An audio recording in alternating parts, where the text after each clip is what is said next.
and welcome to WHOSAY. This is The Power of Influence. I'm Lindsay Rodriguez, and joining me is Dr., TV host, and author Travis Lane Stork. So welcome to WHOSAY. Well, thank you so much for having me. Of course. Well, first off, Happy New Year. And back at you. Happy New Year. Thank you. I know you were a little under the weather for New Year's Eve, you were just mentioning, but you're back at it. So what are you hoping is going to happen for you in 2017? Like any resolutions? You know what's crazy? I don't really do the resolution thing anymore. Mm-hmm. Why? Because you break them all? You know what it was a few years ago? I made the resolution on the air of the doctors that I was going to start doing yoga. Mm-hmm. And I went to one class and realized very quickly that wasn't for me. Okay. So I was like, you know what? I'm done with resolutions. I'm just so if I asked you to do tree pose right now, that would not go down well. Which one's that? That's like the one where you're like on one leg and then you like have your knee and your I can't do that one. Okay. I do some of the moves at home. Yeah. Where no one's looking or judging. Mm-hmm. I appreciate yoga. Mm-hmm. I feel like I'm the one guy in the room that is ruining every pose. So I just do it You're ruining other people's zen. Yeah. Okay. Like, get this guy out of here. So anyway, I haven't made a resolution. That was probably 3 years ago, and I haven't made a resolution since. Okay. How about you? I am not a resolutions person either because, I just don't like to make promises that I know I'm going to break. So, no, I just like to approach every new year just hoping that it's going to be like better than the last and just try to be mindful and healthy. And obviously you're all into that because you have your new book, Lose Your Belly, which was really cool to read actually because it kind of confirmed a lot of stuff that I already do in my life, so thank you for the positive affirmation. You're welcome. But why did you, it talks a lot about how gut health is directly linked with really important things like cancer, heart disease, diabetes, and how it's not just about losing weight, but just maintaining your overall health. So why was it so important for you to write this book now? Well, because of all the new research out there, and it's funny because obviously a lot of us, we eat healthier for vanity purposes. That's why, it's called the Lose Your Belly diet because we all want to lose some belly fat. And there's a lot of really good medical reasons to do that for sure. And so that's a big focus of the book. But the subtitle, Change Your Gut, Change Your Life, is something I've really been focusing on over the last year. All the research out there about how gut bacteria can weigh up to 6 pounds in us. And they're good. But we've all been taught that bacteria are bad. They're bad. Let's kill them. Let's use really harsh cleaning chemicals and take antibiotics and let's kill all the bacteria. And sadly what's happened, and we didn't understand this till just recently, a lot of us have destroyed these good gut bacteria and in so doing increased our risk for obesity and all, like you said, all these other pro-inflammatory conditions. So I wrote the book because, number one, I wanted people to have a really useful tool to help them lose weight, which is a big New Year's goal. Yep. But also ancillary to that is to just improve their overall health, decrease their risk of all the major killers, decrease even the discomfort and belly bloating. And a lot of that gets back to this new term, gut microbiome, nourishing your gut microbiome. Yes. Now you refer to our gut microbiomes as little buddies. Which is totes adorable, of course. But for those people who may not know exactly what a microbiome is, can you give us the full one? All right, so quick and dirty, no pun intended, because they do live in your gut. But up to 100 trillion these microbes. I can't get my head around that. It's impossible to. Yeah. Like you literally cannot wrap your head around the number of these microbes that live in your gut because they outnumber the number of human cells we have in our body.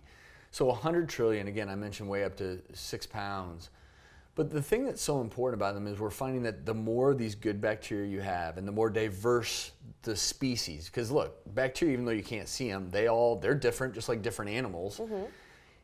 The healthier you are. It's an interesting one study, lean people had 70% more gut bacteria and more diverse gut bacteria. So teaching people how to really diversify that gut microbiome, build it up, it's crazy, but now we're learning that those bacteria, they don't just hang out. They do all these wonderful things in your body. They're like little warriors. They are. And in the book, I use the analogy of imagine painting your house.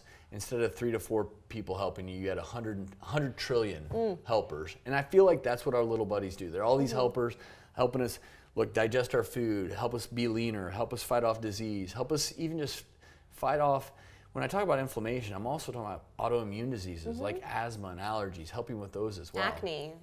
acne. Huge problem for here in the States. It is, and so sleeping it's disorders. all of it. And even in the book, we had some people go on the test group, and I started to, I have a quiz, and the quiz is how are you feeling before you go on the diet. And it includes everything from are you feeling bloated to what's your energy levels, and hearing people come back and say energy levels better, my headaches are better. And again, it gets back to what you eat. It plays a role in almost everything that goes on in your life and body. Yeah, and I love the fact that you use food as medicine, and even though you speak a lot about like plant-based proteins and like raw or live foods and probiotics and stuff like that, you still make room for things like coffee, chocolate, wine, like all of the things that are just really necessary. Happy to New Year's, yeah, of course. Right, exactly.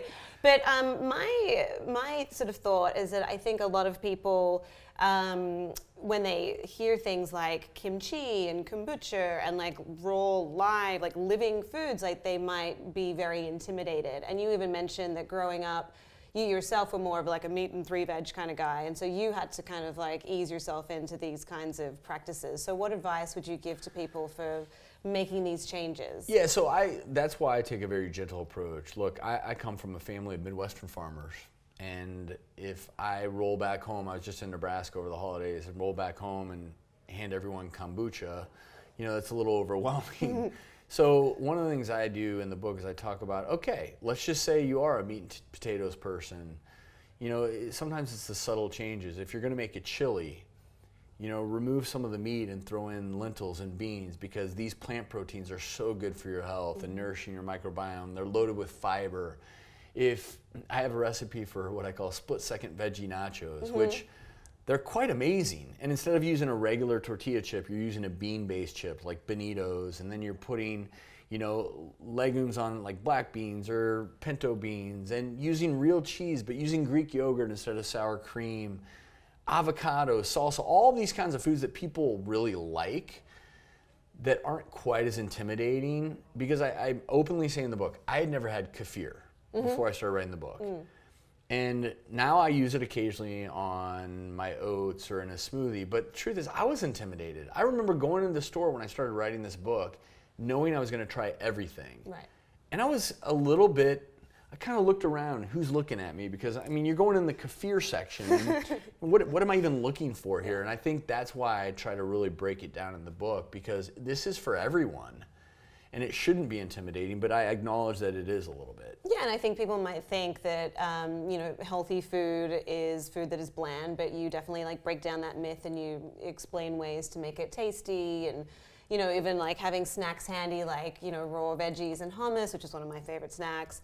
You definitely make it accessible for people, and I like that you even give some like cost saving tips in there as well, because I think when people hear organic and non-GMO and like all of it raw, I think people immediately think dollar signs. So you have some, wallet saving hacks in there as well. Well, you need to, and I use one simple example is people always ask, well, if you tell me to buy these certain things organic, how can I possibly do that? But take organic fruit as an example. Most of the berries I eat are frozen. So you see me make a smoothie, very rarely am I putting fresh, because raspberries go bad within 2 days sometimes. Yeah. And they're nothing more frustrating, right? You spend money on good raspberries, and admittedly they can spoil quick. So, using frozen organic mixed berries is such a simple example. But even a lot of the recipes where I talk about foods, and again, using beans as an example, very affordable food, and trying out new grains. It's amazing now, you can go in bulk supply, get all these cool new grains that maybe you've never tried before, and it's fun. And last night I had a 4-grain salad, and it sounds really bizarre, but you're eating bulgur and barley and mixed in with all these great greens and goat cheese, and all of a sudden it's got strawberries, and it becomes fun. Yeah. And I was brought up, I was so bored with salads. I don't want a salad, but now I've learned that, look, if we add all these fun ingredients that are also good for you and good for your gut microbiome, it tastes better, it's not intimidating. And even a guy like me who, I'm a bigger guy. I'm 6'4", and I come from a family of bigger people. We like to eat. Yeah. And what's interesting is you can actually eat really wholesome, filling, good tasting foods that are good for you. And unfortunately, trying to get rid of that myth of it's got to be twigs and berries, it's a little bit tough to, that's a myth out there that if I'm going to eat healthy, that I got to go to the super extreme place. And the truth is you don't. Subsist on a kale leaf a day. which is actually the opposite of what you want to do. Totally. Yeah, because that's starving yourself isn't going to work. No, but I mean, to that note, what are your thoughts on, because in the last couple of years we've seen such a rise in very extreme diets, juice cleanses, paleo, gluten-free, dairy-free, you name it, like there is like a fad diet for that. Yes. So I think, something that your book does a great job of is explaining that balance is super important. Why is balance going to help us lose belly fat and feel better? Well, I talked about lean people, 70% more gut bacteria. And just like these gut bacteria, our bodies, we want all different kinds of foods. If you're fixated on cutting out all these foods and eating this one particular food, oh, this new berry that's amazing for me, or I read this article about this particular juice, you're actually ignoring the symphony. And I call it the symphony of foods that you put in your bodies. That's all you need. I mean, you're getting all the vitamins and nutrients you could possibly want. You don't have to worry about supplements if you eat literally kind of a little bit of everything. Now, I acknowledge there are certain people out there who need to avoid gluten. If you have celiac disease, you have to avoid gluten, right? It's just, if you have lactose intolerance, you should avoid dairy or only eat the dairy that work for you. Having said all of that, I even talk about it in the book. Let's just say you're someone who has been told that all dairy is bad. Well, if you don't have an allergy to dairy, adding in some yogurt, it can be a great source of probiotics and protein. And if you don't need to avoid it, why are you? Why would you ever avoid cheese? And that's another really, This is crazy. Cheese is life for me. Seriously. If you can't eat it, I get it. But if you can, cheese, everyone thinks cheese is terrible for you. It's not. No. It's actually a decent amount of protein, and yeah, there's some fat in it, but all the new data on that is that saturated fat, look, not overdoing it, especially with organic cheese, it's so good. So good. I know. It's so good. Preaching to the choir here, buddy. I know, I feel it. And then I also found it really fascinating that you spoke about microbiomes being diverse, but in a geographical sense. So the makeup of someone's microbiomes will be different from state to state and country to country. So can you talk? And household to household. Which is crazy to me. So tell me a little bit more about that. So, but here's what's crazy. And I want everyone who's listening to this to think about this. We also have, certain countries where their gut microbiomes are similar, and certain countries more likely to be obese versus at normal weight, less disease. Certain states in our country, we know more likely, their gut microbiomes match. And that's what's so crazy is even when we talk about obesity running in families, we're now learning that part of it, in fact, a big part of it could be the gut bacteria that inhabit the guts of these families. And we're also learning that parents pass their microbiome on to their kids. So it's not just regions, it's households. On one corner of the street, this family may have this particular microbiome, and they may not be as healthy as across the street where their kids play in the dirt, they have a dog, they're exposed to good germs, they eat good foods that support your microbiome, and all those things matter. But more than anything, it is the food you eat. Yeah. If you're, use the example of if you live in Texas and all you ever eat is Southern barbecue, it's going to look very different than if you live, up in Vermont and you live on a farm where you raise your own vegetables. Right. It does play a huge role. And what's fascinating, the best part of it is you can change it. And that's something that I love about your book as well, because it's not doomsday. You do mention that, our Western way of living has had a very negative effect on our microbiomes, and they are in danger of becoming extinct, but that it's never too late to change the way that our gut bacteria and our gut health is, and that we can sort of start. It's never too late to start, and that also people saw results very quickly once they started following these simple rules of incorporating more plant proteins, raw foods, and probiotics. I think one of the coolest things when I started to study for this book, because obviously the first thing I do is read all the literature, was that in some really good studies within 3 to 4 days of changing your diet, you started to see changes in the gut microbiome. So if you made positive changes within 3 to 4 days, you were seeing greater numbers of good gut bacteria, and over time more diverse species. And that's really cool because a lot of people feel like it's a sentence. Okay, well, you know, if I was born with a bad gut microbiome or I've been eating poorly, can I change it? And the answer is yes. Yeah. But I will say the longer you wait to make the change, you know, it's harder. Like the earlier you institute these changes in your life, especially if you have kids, we now know that, again, parents pass them on to kids, and it's really important that, you know, it's really important that we don't start losing, because once these bacteria, some of them die off, they're gone forever, and some of these are really associated with good health. So I've become so passionate about it because we ignore it.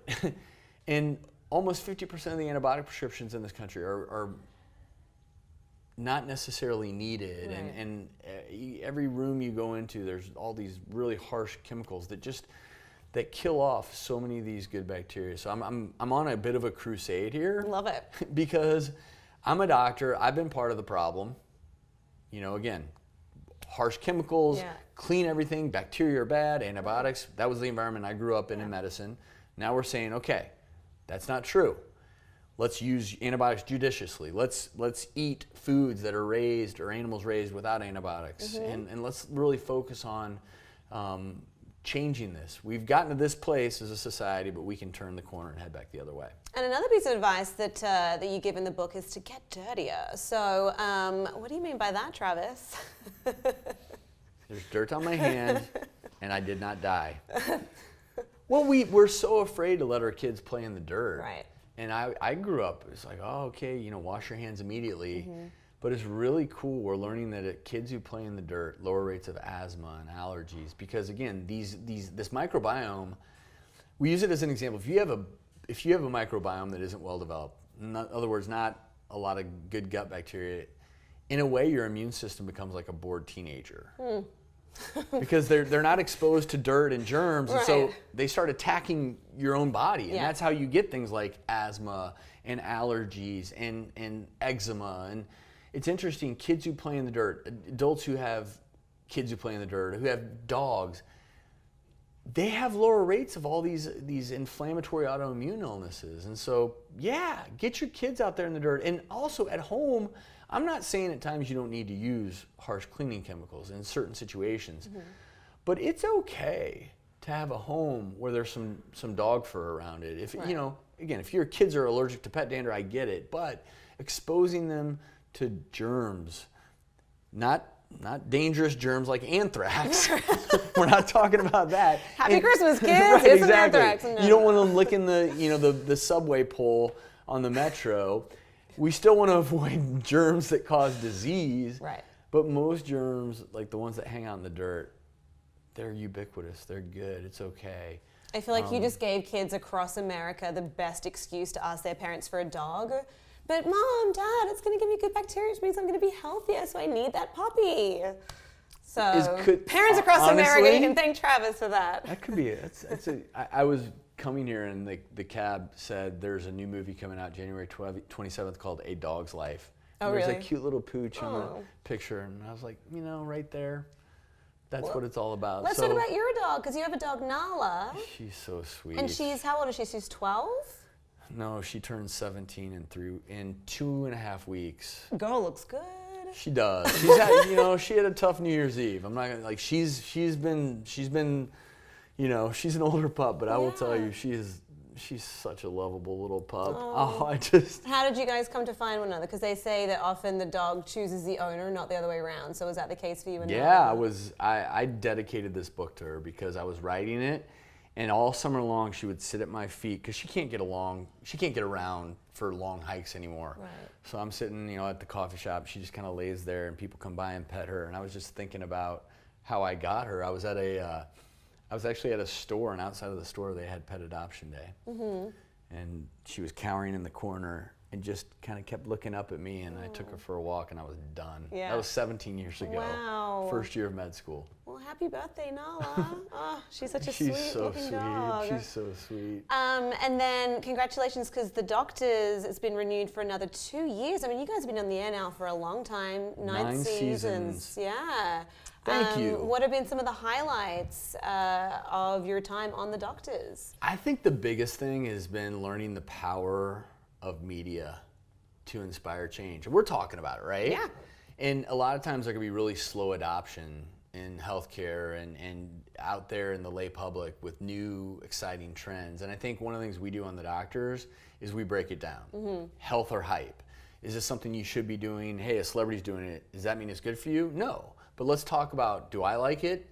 Do other people on my panel like it, not like it? And I love that we're able to share opinions. We don't just report news. I think what we do is we really give you our thoughts on it. Yeah. And I love inspiring healthy change. I love that we have this platform where we can talk about all these things that matter. Without our health, it's hard to be happy. It's, the two things are completely intrinsically linked, and I think The Doctors is successful as well because you do talk about serious issues, but in such a relatable, conversational, oftentimes like with, like a nice ounce of humor in there, so it's not scary. It's not someone being like, you will die if you don't Exactly. do it. It's like, a nice group of people kind of having a conversation, so. Laughing and sometimes Yeah. crying, but yeah, I think back to when I was a kid and I'd go to the doctor and I was terrified. And I remember thinking when I became a doctor, I will never walk into a room, hopefully, and terrify a patient. Right. And certainly on The Doctors, I think the mentality is you should feel like when you watch our show that you're tuning in to watch a friend who's your partner. And then when you go see your doc, hopefully it's a little less intimidating. Because I really truthfully don't understand why we've created such an intimidating patient-doctor environment. Not in all cases, Right. because look, there are some, we know this, there are some patient-doctor relationships that are just phenomenal, but still, I think there's this mentality of I should be a little bit afraid of the doctor. And doctors, look, they want to be your partner in health. And I think our show, in some strange way, shape, or form in the 9 years it's been on the air, I think it's broken down some of those barriers. I mean, heck, if you have hemorrhoids, go talk to your doc about it. They've seen them before. Yeah. And if they hurt, it's okay. Right. Or if you have a question about. And the cream doubles is a wonderful under-eye cream as well, so it's not the end of the world if you get them. Oh, and we've talked about that too. There you go. No, I think it's nice. Yeah, you're sort of making that doctor-patient relationship more relatable. Although I do think there might be a lot of women that walk into their doctor's office and be like, my doctor doesn't look like Travis. This is not what I signed up for. Well, so you're probably yeah. causing some letdowns. Well, that's because their doctors probably don't wear makeup either. And I do. God's gift, makeup. I have to ask, who would be in your dream book club, seeing as you've penned quite a few books now? Like, who, if you could have Travis's book club, who would be in it? Boy, that's a tough one. Oh. Well, you can say me. I'm quite an okay. avid reader, so I'll join. I think it would be really interesting. How about the book club could be you, Donald Trump, and President Obama. We'd have a lot of good conversation. Yeah. I'd also need a lot of wine to get through that, but that's what book club essentially is, right? Like, this is an excuse to get drunk, so. I've never been in a book club. No, really? Honestly, if I were to say a great book club for me would be, I would love to be able to, I credit a lot of who I am to some of my really good friends in college. And I know this sounds crazy, but in college, I had a group of friends where we would actually sit around and talk about big time world stuff. That's great. And I miss those conversations. So I'd probably bring some of my old school friends together and be part of the book club. Nice. Unfortunately, they're all over the country now, so. That's okay. Destination book club, it could be a new thing. Yeah. Reality show. Yeah, you're Destination welcome. book club. That one's on me. Boom. All right, so a couple of last questions. Obviously, you were a contestant on The Bachelor back in, what was it, like 2008? No, before then. Before then? But is it called being a contestant? I mean, you were The Bachelor, right? But is that? I'm not, I don't know. I don't either. But yes, I went to Paris. Yeah. And they gave me roses. And there were 25 women. Right. And so yes, I did that. So, I guess the question that I'm very curious about is because I feel like these days we look for relationships and we look for love in a very different way to what we did, 20 years ago. Aziz Ansari actually wrote a really great book that you may have read about it called Modern Romance. I want to know how the way that we look for relationships and then the subsequent relationships that come from that, how does that affect our health?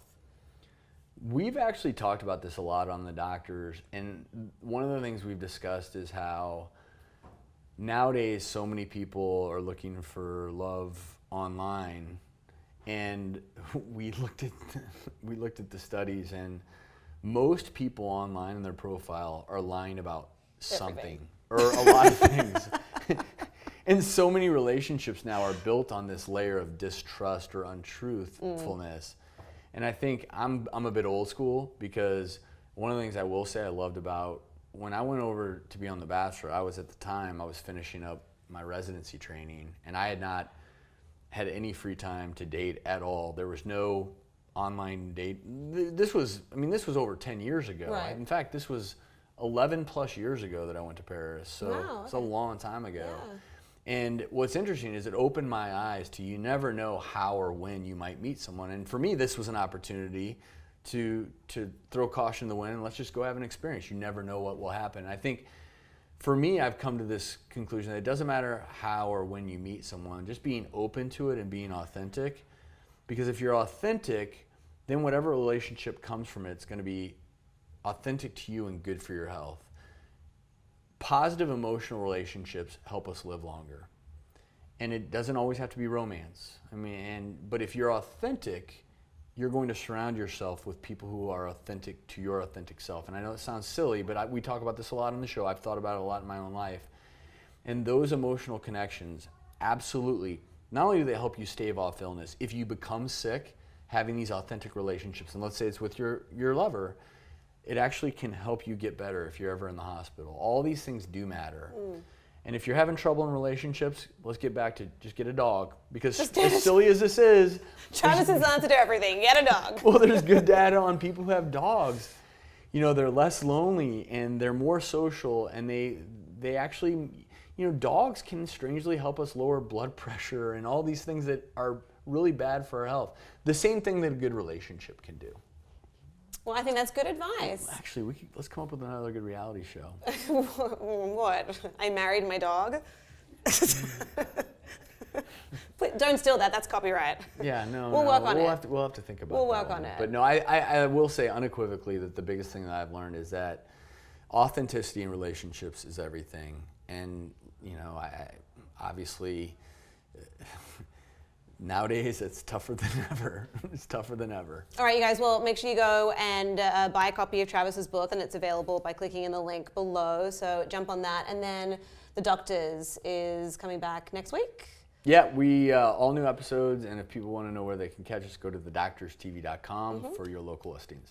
A woman of a certain age nowadays is so much more accepted. I think in Europe, they've always been really great at that. I mean, you have Isabella Rossellini, who's one of the most Hello. breathtaking individuals Queen. who's ever lived in the show. Queen. Still looking beautiful.